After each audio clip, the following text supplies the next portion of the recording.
Beginilah firman Tuhan yang membuat jalan melalui laut dan lintasan melalui air yang dahsyat, yang telah menyuruh kereta dan kuda keluar untuk berperang.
Menurut Filipi 3 ayat 4b sampai 14.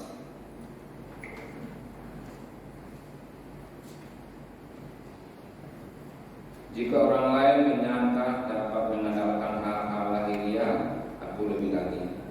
Disunat pada hari ke-8 dari bangsa Israel, dari suku Benyamin.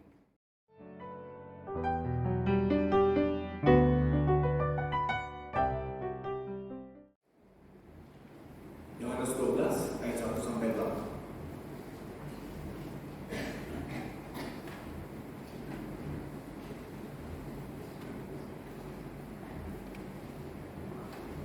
Hari sebelum Paskah, Yesus datang ke Betania, tempat tinggal Lazarus yang dibangkitkan Yesus dari antara orang mati.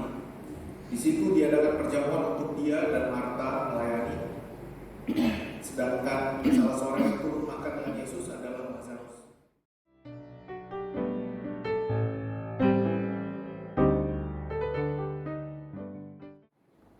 Seorang lurah ke kantor dengan tali sepatu tak terikat. Kritik itu, Pak, tali sepatunya tak terikat, nanti kalau keinjek Bapak jatuh. Ini kritik. Dia beritahu perbaikannya. Kalau ikat tali sepatu, kalau nggak jatuh. Nyinyir, gimana mau bimbing desa? Ngikat sepatu aja nggak becus. Nah, ini nyinyir. Ini nyinyir, tidak ada saran perbaikannya. Hanya kebencian. Nah, gimana lo mau perbaiki? Terus nggak nyambung. Tali sepatu sama desa, nggak nyambung. Fitnah. Wah, tali sepatunya sengaja nggak diikat biar gampang lempar orang. Nah, ini fitnah. Nah, karena itu kita harus betul-betul bisa membedakan. Nah, ada dua orang bijak. Yang pertama, John Wooden mengatakan, jangan biarkan pujian atau kritik kena ke kamu. Jadi kamu nggak usah dengar. Itu weakness untuk terjebak dalam pujian atau kritik. Jadi jangan cari pujian atau kritik, katanya. Sementara Socrates bilang, jangan kamu cari pujian, dengarlah kritik yang baik. Nah, jadi satu bilang nggak usah dengar pujian atau kritik, yang satu lagi bilang dengarlah kritik. Nah, tentu kita harus tahu mana kritik yang benar, mana kritik yang salah, dan itu yang terjadi dalam peristiwa hari ini. Ketika Maria menyekat kaki Tuhan Yesus, kritiknya datang. Tapi kita harus tahu ini kritik atau ucapan kebencian. Dan di situ kita harus tahu konteks hari ini, karena hari ini konteksnya adalah ketika Tuhan Yesus telah membangkitkan Lazarus. Di mana? Yohanes 11 pasal sebelumnya. Tuhan Yesus membangkitkan Lazarus. Dan sesudah Tuhan Yesus membangkitkan Lazarus, ada perlawanan orang Yahudi. Mereka nggak suka.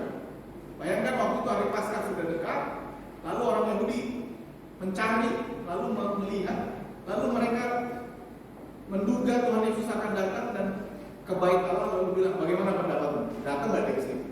Dia udah ditunggu untuk cari kesalahan. Dan ibu bapak saya mau bilang, kalau orang udah sebel cari kesalahan, pasti ketemu kesalahan, pasti. Dia tidak dengar karena sedih, sudah menangis. Maria baru mendengar bahwa Tuhan Yesus datang ketika Marta selesai bicara dengan Tuhan Yesus. Dia kembali ke rumah lalu bilang ke Maria, Maria, guru ada di sana dan dia mengambil kau. Lalu Maria bangkit dan pergi mendapatkan Tuhan Yesus. Dan nanti dalam Yohanes 11, Maria berlari menemui Tuhan Yesus dan orang banyak mengikuti dia karena dilihatnya kok heboh sekali, kok nangis sambil lari keluar. Jadi orang banyak mengikuti Maria, sementara Marta bisa pergi tanpa ada yang mengikuti.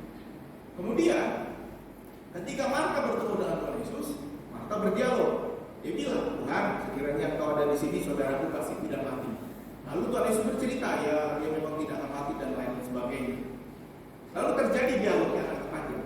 Sementara Maria ketika bertemu dengan Tuhan Yesus, dia lari, mengeluh dan menangis. Lalu setibanya di kaki Tuhan Yesus, dia menangis tersungkur depan kakinya berkata, Tuhan, sekiranya Engkau ada di sini, saudaraku pasti tidak akan mati. Pasti tidak mati. Sama ucapannya, gayanya beda. Dan ini yang mau ditampilkan di dalam Injil Yohanes 11. Sehingga nanti ketika Tuhan Yesus mau membangkitkan Lazarus, Marta justru mempertanyakan tindakan Tuhan Yesus. Betul nggak bisa bangun? Tapi Maria tidak mengatakan apa-apa. Maria mungkin pasrah, dia percaya pada apa yang dilakukan oleh Tuhan Yesus. Dan itu sebabnya ketika Tuhan Yesus datang ke rumahnya, di dalam Lukas 10 ayat 38-42 tidak terbaca peristiwanya apa.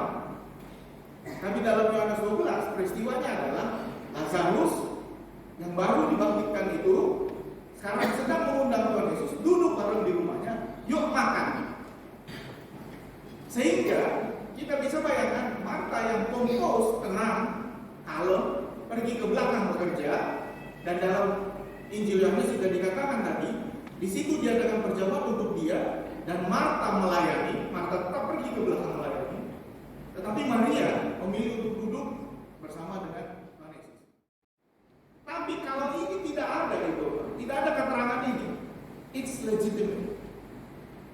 Kenapa minyak semahal itu dituangkan dengan cara ekstravaganza begini, lalu caranya juga dia pakai rambutnya, minyak semahal ini dipakai sekali pakai buang, selesai, bisa kasih makan 7.500 orang. Ini pertanyaan ini tadi pagi saya tanya nih, saya mau tahu kalau jemaat pukul 9 ini, tadi di waktu 8.30. Saya mau tahu ibu bapak pukul 8.30 bisa terima argumen. Ibu bapak kan pendeta GKI kan biasa dikasih rumah pensiun. Iya nggak sih? Iya nggak sih? Betul nggak? Ibu bapak, saya nggak tahu nih. Kalau saya di gereja kami nggak ada rumah pensiun ya. Di GKI ada. Kalau pensiun dikasih, atau jemaat itu mengupayakan ada lah rumahnya, betul nggak? Ini kayak orang sini. Bener kan? Bener kayak kasih ya, betul ya? Iya kan? Itu sebuah sebuah penghargaan ya kan gitu ya. Seandainya ada pendeta cuma 1 tahun melayani, lalu emeritus di sini kasih rumah.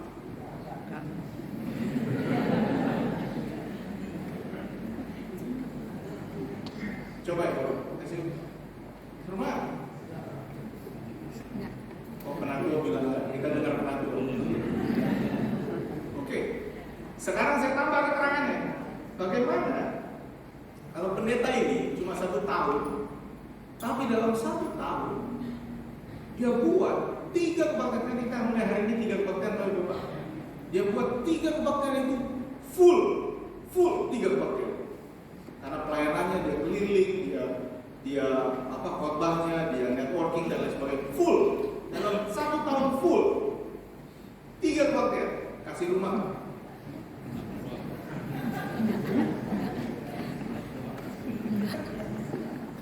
Nah ini jemaat siang agak beda nih orang. Kalau pagi bilang kasih, kalau siang kasih nggak? Karena daripada kasih dia, mendingan kita perbaiki soal sistem gereja kita. Kasih nggak? Just for one person, will you give it to him or not? Apa 20.000 US dollar? What is it? What? It's nothing. My brother is alive.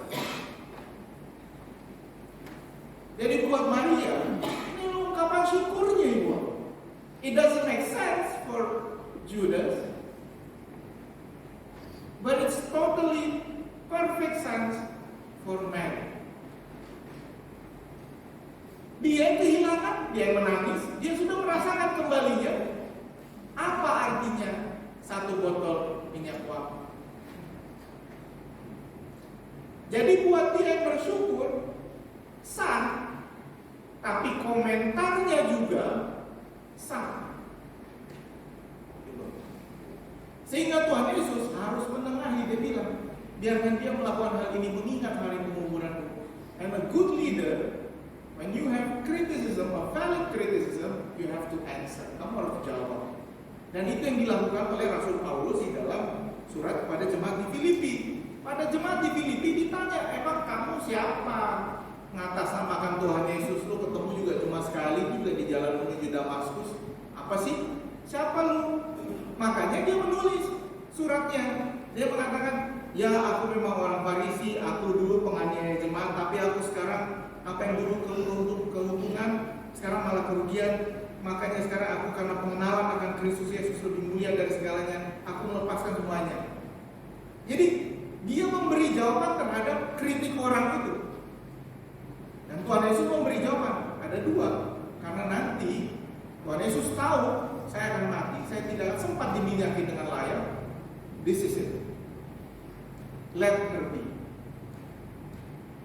Kalau dia meminyaki, let her be.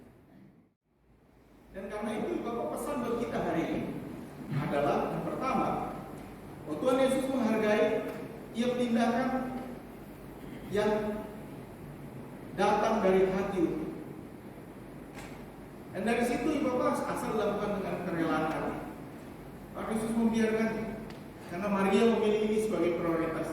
Marta memilih untuk melayani. Tuhan Yesus juga. This is her priority. Nobody can take this away from Mary. Gak ada yang bisa mengambil dari Maria. Kalau dia mau bersyukur, ya dia bersyukur.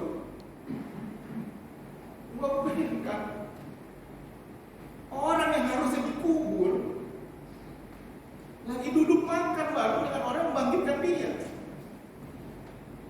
Apa yang bisa saya lakukan selain meminyaki kaki orang menghidupkan dia? Cuma itu yang bisa saya lakukan.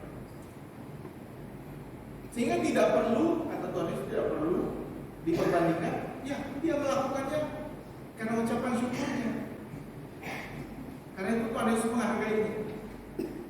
Dan ibu bapak, itu sebabnya I get it. Kadang-kadang orang melakukan hal-hal yang kelihatannya tidak masuk akal buat kita, tapi buat dia itu adalah ungkapan syukurnya kepada Tuhan. Tidak masuk akal buat kita.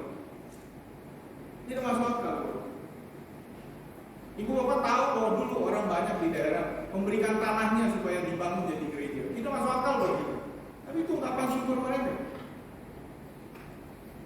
Ibu bapak tahu bahwa banyak orang menyumbang misalnya, tapi dia bersyukur karena Tuhan.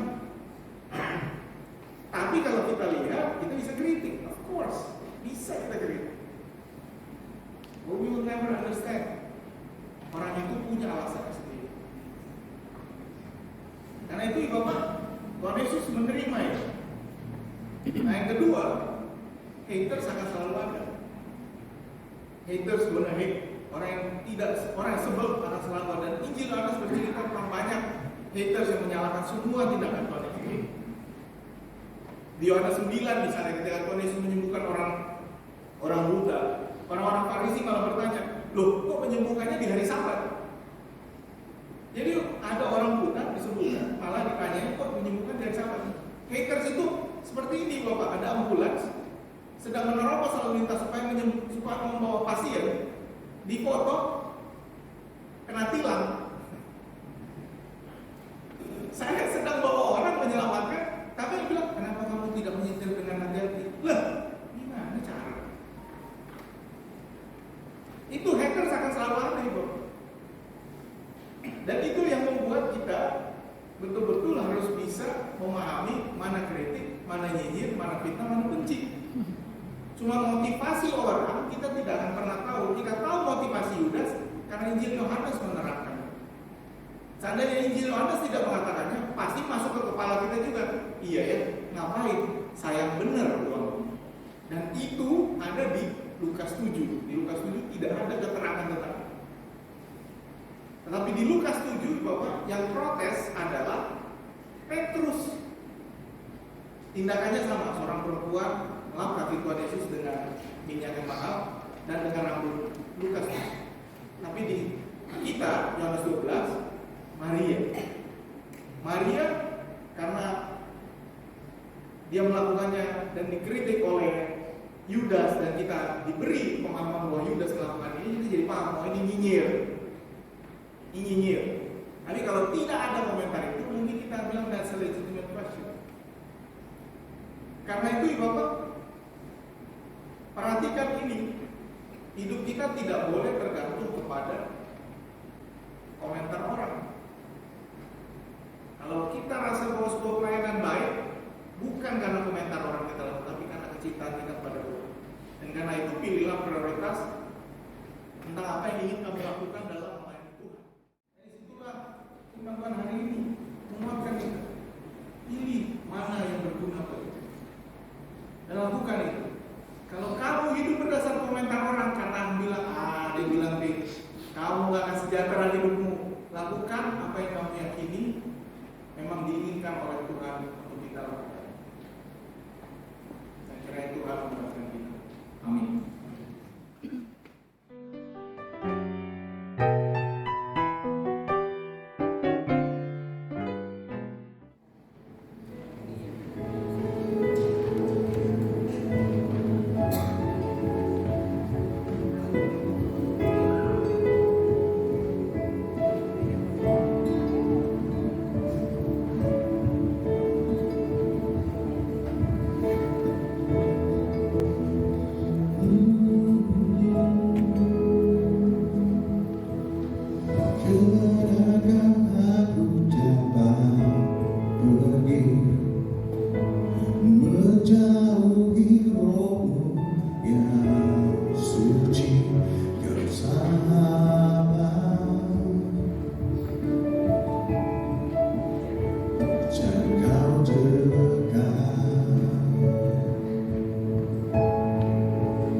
Komisi Dewasa, pendamping Komisi Dewasa, Penatua Vini Oktanina, Ketua Ibu Yuliana Siktimo, Sekretaris Saudari Liani Wonosaksmito, Bendahara Ibu Febrianti Priscila. Tanggung jawab pembinaan Bapak Ronald Darmaji, Bapak Edi Kristianto, Bapak Roni Saragi, Ibu Renta Ulianda Oktavia Panjaitan. Perlawatan dan pemerhati Ibu Matilda Pongkorun, Ibu Dian Mulyadi, Ibu Rismiati. Penanggung jawab publikasi dokumentasi Penatua Theodorus Julius Octavianus Jatmiko. Penanggung jawab perlengkapan Bapak Hendra Tarto Sepiri. Penanggung jawab konsumsi Ibu Atin Sri Lestari, dan utusan klasis adalah Ibu Yuliana Siktimu dan Saudari Liani Wonosasri. Untuk komisi lansia, penatua pendamping adalah Penatua Tri Nurwati Purba, Ketua Ibu Agnes Lina Kristina Setiani, Wakil Ketua Ibu Megawati Pamesti, Sekretaris Ibu Betty Ali, Bendahara Ibu Indah Wati Johan, penanggung jawab kebaktian Ibu Min Setiadi, Ibu Rohmiati atau Ibu Titik, Ibu Vina Roslinda Siregar. Penanggung jawab kebaktian khusus Ibu Watini Nati Wijaya. Perlawatan Penatua Feniwati Cer, Ibu Kurniawati Sumantri. Konsumsi Ibu Rizwanti, Ibu Liliana Prabowo. Penatua Indahwati Wibowo, Ibu Nini Widayanti. Kesehatan Penatua Tri Nurwati Purba dan Ibu Nini Widayanti. Untuk komisi kesenian dan liturgi, Penatua pendamping Penatua Kunia Tobing, Ketua Ibu Elizabeth Menyadi, Sekretaris Ibu Renta Ulianda Octavia Panjaitan, Bendahara Ibu Natalia Magdalena Purba. Penanggung jawab paduan suara ASN Saudari Hermi Indriani. Penanggung jawab paduan suara VOB Saudara Andrew Francis Mario Bolonda. Penanggung jawab PS Lita Suara Ibu Jenny Handima. Penanggung jawab PSA Makala Bapak Paulino Taylor dan Bapak Hendra Mulya. Penanggung jawab Polintang Gloria 1 Ibu Watini Nati Wijaya. Penanggung jawab Polintang Gloria 5 Ibu Tili Dewi Pratiwi. Penanggung jawab Kampung Efrata Ibu Rodiana Agustina Sibola. Penanggung jawab pianis organis Ibu Amelia Dewi Solihin. Penanggung jawab pengisi pujian, pemandu pujian dan tamu pengisi pujian TPG Christian Adi Pamungkas. Penanggung jawab teater 8 Saudari Monica Mutiara Hadi. Penanggung jawab Deo Volente, musik dan kebersamaan tim musik adalah Bapak Christian Adi Pamungkas. Menyatakan kesediaan saudara untuk ambil bagian dalam pelayanan di jemaat ini melalui badan-badan pelayanannya. Percayakah saudara-saudara bahwa sesungguhnya Allah sendiri melalui jemaatnya di sini telah memanggil saudara-saudara ke dalam pelayanan komisi dewasa, komisi lansia, dan komisi kesenian dan liturgi. Yakinkah saudara bahwa Allah telah memanggil saudara-saudara ke dalam pelayanan, akan tetap memimpin, menolong, dan memampukan saudara-saudara dalam melaksanakan pelayanan saudara? Karena itu berjanjikah saudara untuk melakukan pelayanan saudara dengan segenap kemampuan, kesetiaan, dan sukacita? Apa jawab saudara-saudara? Ya, saya yakin dan berjanji. Demikian, terimalah berkat dari Tuhan. Allah sumber damai sejahtera yang telah memanggil saudara-saudara ke dalam pelayanan komisi dewasa, komisi lansia, dan komisi kesenian dan liturgi, kiranya menguduskan dan memelihara roh, jiwa, dan tubuh saudara hingga tak bercacat pada kedatangan Yesus Kristus Tuhan kita. Ia memanggil saudara adalah setia, ia juga akan menggenapinya. Amin. Pengangkatan nomor 278 MJ BKIKD 4/2025 berdasarkan keputusan Majelis Jemaat DKI Paduri dalam persidangannya tanggal 21 Maret 2025, kami mengangkat saudara nama Yuliana Siktim selaku Ketua dan Utusan Klasis Badan Pelayanan Komisi Dewasa masa pelayanan 2025 sampai 2027. Kiranya Roh Kudus memperlengkapi saudara untuk melaksanakan tugas panggilan ini. Jakarta, 6 April 2025. Majelis Jemaat GKI Paduri. Ketua Umum Pendeta Anthony Chandra. Sekretaris Umum, Ketua Amelia Indrawati. Untuk penyerahannya kami minta pada ketua komisi masing-masing, komisi dewasa oleh Ibu Yuli, komisi lansia Ibu Lina, dan komisi KKL Ibu Elizabeth Melani yang akan mewakili komisi untuk menerima piagam. Dipersilakan.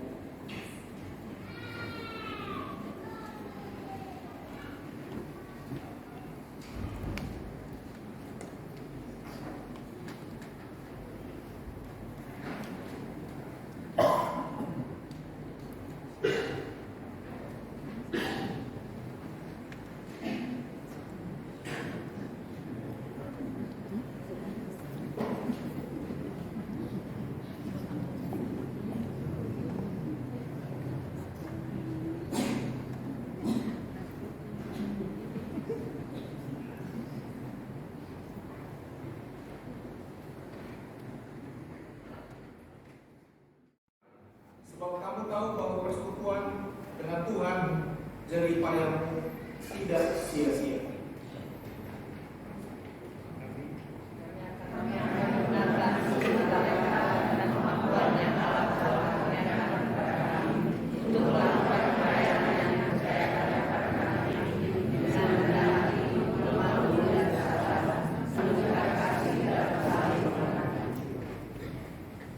Saudara-saudara jemaat Tuhan, inilah pelayan-pelayan Tuhan yang baru. Sambutlah, dukunglah, dan bekerjalah bersama mereka dalam membangun jemaat Tuhan.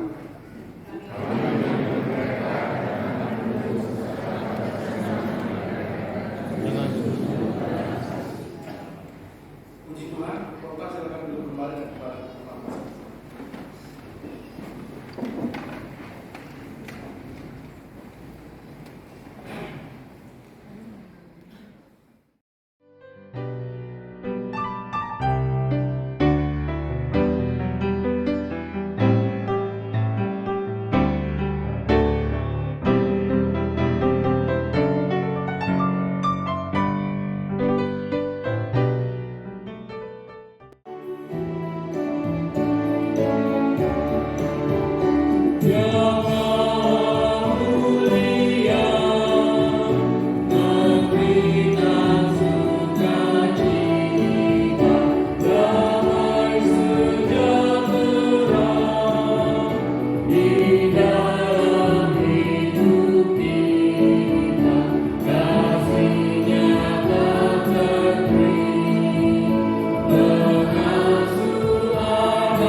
keyakinan bahwa kita dipanggil untuk menuturkan kasih Allah melalui setiap kata dan karya.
Jadilah saksi Kristus. Syukur kepada Allah.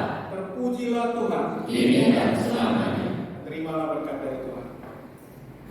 Kiranya kasih Allah Bapa terpancar dalam setiap kehadiran-Mu. Kiranya terang Kristus bersinar di dalam setiap jerih payah-Mu. Kiranya kekuatan Roh Kudus mengobarkan semangat-Mu untuk berkarya dan melayani sesama dari sekarang sampai selama-lamanya.